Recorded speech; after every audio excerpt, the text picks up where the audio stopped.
da TV Araxá Educa. Sejam bem-vindos a mais uma aula comigo aqui para EJA. Eu sou a Dayana, professora de língua portuguesa, e nós falaremos hoje com o nível 1 sobre acentuação. Precisamos rever os conceitos de acentuação para não errar na escrita. Combinado? Então vamos lá? Antes, falamos aí sobre concordância em outras aulas. Vamos rever aqui rapidinho as principais regras de concordância verbal.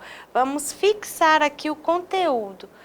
E a regra geral para a concordância verbal, nós sabemos que é quando o verbo concorda com o núcleo do sujeito em número e pessoa.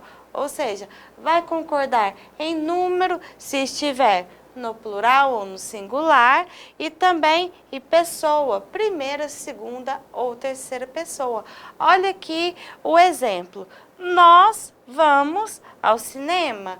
O nosso sujeito é o nós. E o nosso verbo vai concordar com quem? Com o nós. Então, será primeira pessoa do plural e o verbo flexionado na primeira pessoa do plural, ok?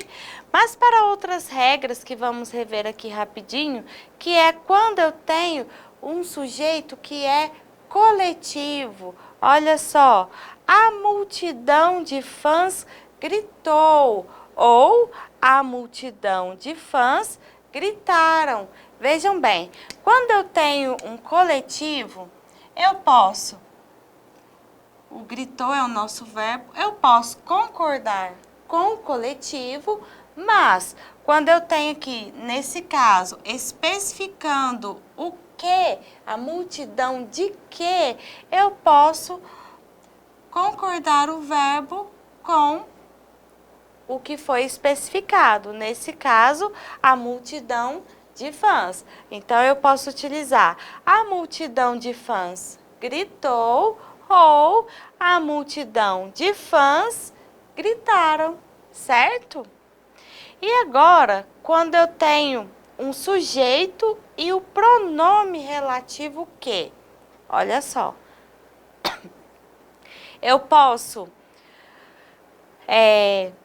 concordar o verbo com o que vem antes do pronome relativo que. Olha como fica. Fui eu que derramei o café. Ou fomos nós que derramamos o café. Ou seja, o verbo vai concordar com o que vem antes. Nesse caso, concordou com eu. O verbo em primeira pessoa do singular. E aqui, derramamos. O verbo em primeira pessoa do plural, concordando com nós, certo? E agora, quando eu tenho o sujeito e o pronome relativo quem, como é que eu vou fazer essa concordância? Vamos lá. Fui eu quem derramei o café. Ou fui eu quem derramou o café. Olha só a diferença.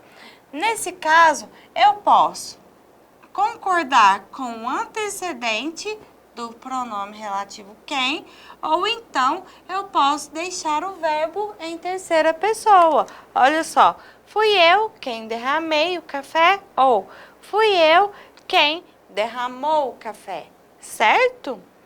Agora eu convido vocês para uma leitura para a gente ver sobre a aula de hoje. Olha só.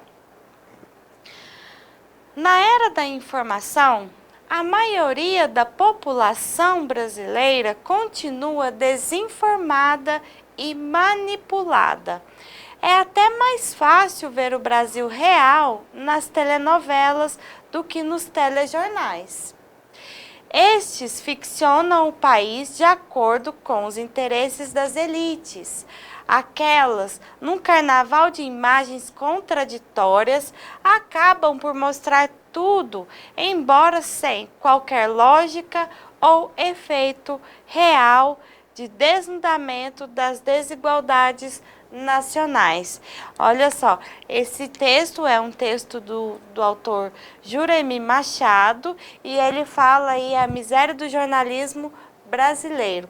O que eu gostaria que vocês prestassem atenção em algumas palavras só. Olha só, informação, eu tenho aqui uma acentuação com o tio, isso mesmo. Olha essa palavra, contraditórias. Eu tenho uma acentuação aí também, certo? Em outras palavras também, olha só, lógica, a palavra é, do verbo ser, até.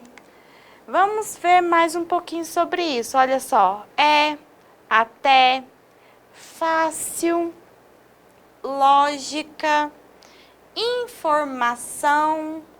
Vejam bem, essas palavras elas vão ter uma tonicidade mais forte em uma sílaba quando é acentuada.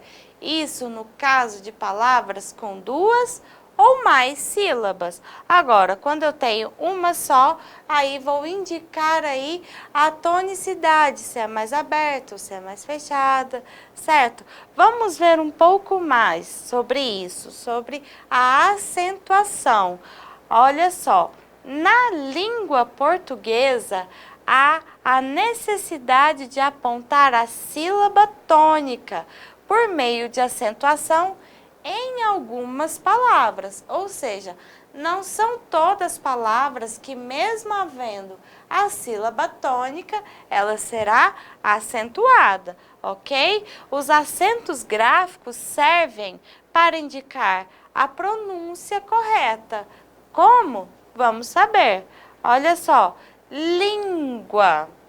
Tá vendo que eu tenho o lim um pouco mais forte do que guá? Tá vendo? Ó, tônica. Mais uma vez, tônica. E olha essa outra, pronúncia. Pronúncia. Olha essa outra, gráficos. Gráficos. Olha essa agora, algumas. O gu aqui nesse caso não tem acentuação. Então não são todas as palavras que mesmo com a sílaba tônica, uma sílaba mais forte, não precisam de acentuação. Olha só.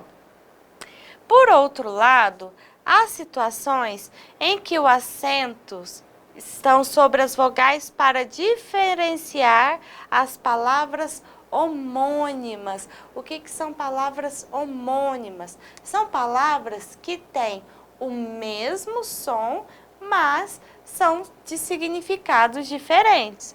O mesmo som e a mesma pronúncia, ó, sendo denominados acentos diferenciais. Vejam bem, a palavra por, de por, nesse caso, que é verbo, eu vou diferenciar com acento circunflexo. Já a palavra tem, que é o verbo ter, tem, e o verbo também, verbo ter, tem, acentuado, qual é a diferença? A diferença é que tem acentuado é no plural, eles têm, certo?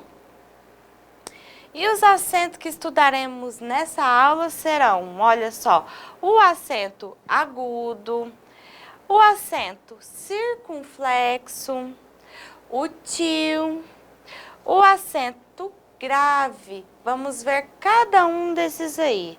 Vejam bem, começando pelo acento agudo, que olha só, é este aqui. Ao ser colocado sobre as vogais, indica a sílaba tônica, como vimos anteriormente. E quando é colocado sobre as letras E e O, além da tonicidade, também indica um timbre aberto. O que é um timbre aberto? Vamos ver? Olha só, céu. Céu é um timbre aberto. Se fosse seu, seria um timbre fechado. Então, o céu, indicado aqui pelo acento agudo. Olha outra palavra, léxico. E mais uma, ópera. Se não tivesse o acento agudo, seria ópera, né? Então, essa é a diferença. Com o acento agudo, nós temos ópera. E o acento circunflexo? Acabei de dizer aí que o acento agudo em cima de vogais, que são e O, vão indicar um timbre aberto. E o acento circunflexo é colocado sobre as letras A, E e O e indica, além da vogal tônica, um timbre fechado. Sabe como? Olha só, lâmpada. Você. Se não tivesse o acento circunflexo e tivesse o agudo, seria você. Nem combina, né? Então, com acento circunflexo, nós temos o E fechado. Você. E também a palavra avô. Viu a diferença? Em avó, utilizamos o acento agudo com o timbre aberto. E avô, o acento circunflexo com timbre fechado. Viu a diferença? Então, vamos continuar. E o tio? Qual é a função do tio? Vejam bem, o tio é colocado sobre as letras A e O e serve para indicar sonorização nasal. Olha, a própria palavra sonorização tem aí um tio. Percebem que ele dá um som nasal? Vejam bem, olha só. Alemão. Outra, mãe. E outra, põe. Podemos escrever põe também, que também temos aí o tio indicando essa sonorização nasal, certo? Nem sempre o tio vai indicar a sílaba tônica, que pode em uma mesma palavra ter a sílaba tônica e outra sílaba trazendo a sonorização, né? Que é o caso da palavra órgão. Eu acho que devo ter colocado aqui como exemplo, ó. Ela é acentuada, trazendo um timbre aberto, e o gão, ela não tem tonicidade, mesmo assim traz o tio, perceberam? Olha só, e o acento grave, que nós chamamos também de crase, quando é que utilizamos? Vamos ver? O acento grave, mais conhecido como crase, existe somente na língua portuguesa. Ele serve para indicar a fusão de duas letras A. O A, preposição, e o A, artigo. Ó, embora idêntica, essas letras pertencem a classes gramaticais diferentes. São idênticas, mas são de classes gramaticais diferentes. A primeira é uma preposição e a segunda, um artigo feminino. Vamos ver como fica, ó. Fomos à farmácia pela manhã. É como se eu juntasse a preposição e o artigo e juntando colocamos o acento grave, que é o contrário, ele é para o outro lado, para o lado esquerdo. Olha só, a preposição a também pode se contrair com pronomes demonstrativos, que vão começar aí também com a letra A. Olha só, fomos àquela farmácia pela manhã. Perceberam? A preposição, ela pode contrair também com um pronome demonstrativo. Olha, a cidade a qual nos referimos fica perto daqui. Perceberam? Mais uma vez, eu posso utilizar o acento grave ou a crase. Agora, vamos exercitar o exercício, a proposta de exercício que eu trouxe hoje para a nossa aula de acentuação. Eu peço para indicar a alternativa em que nenhuma palavra é acentuada graficamente. Para isso, vamos acentuar as que estão faltando. Pode ser? Olha só, a primeira, temos aqui alguma palavra que não é acentuada? Bom, a primeira é acentuada, a palavra lápis. Nós temos o acento agudo. Canoa, não acentuamos. Abacaxi, também não acentuamos. E nem a palavra jovens. Quer dizer, na letra A, temos uma. Vamos encontrar a que não tem nenhuma, combinado? A palavra saudade é acentuada?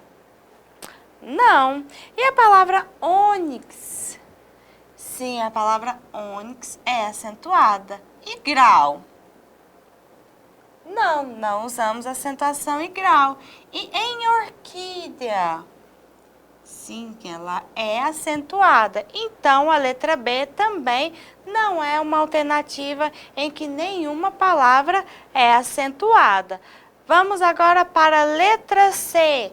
Voo é acentuada? Já foi um dia, hoje não mais. Com o novo acordo ortográfico, não temos mais acentuação na palavra voo. E a palavra légua? Temos acentuação. E a palavra assim? Não temos, mas temos na palavra tênis. Muito bem. E a próxima? Então, quer dizer que a letra C também não é a nossa alternativa correta. Na letra B, na letra D, temos flores. Flores é acentuada? Não. Açúcar é acentuado? Álbum é acentuado? E vírus também é acentuado. Então, letra D também não é a nossa alternativa correta, porque temos palavras acentuadas. Agora, então, só nos sobrou a letra E. Ruim, sozinho, aquele, traiu. Todas essas, então, não tem acentuação. A nossa alternativa correta, então, é a letra E. Então, para revisar rapidinho o que vimos na aula de hoje, nós temos a acentuação. Vimos aí o acento agudo, certo? Que podemos utilizar aí para marcar a tonicidade em uma sílaba e também para indicar se a vogal E ou O é do timbre aberto. Temos o acento circunflexo, que vai indicar nessas mesmas letras, nas vogais E e O, se são do timbre fechado. Temos o tio também, que vai trazer aí uma nasalidade, uma sonoridade nasal para a nossa sílaba. E também vimos o acento grave, que é a nossa crase. Bom, essa foi a nossa aula de hoje. Vejo vocês na próxima. Até lá!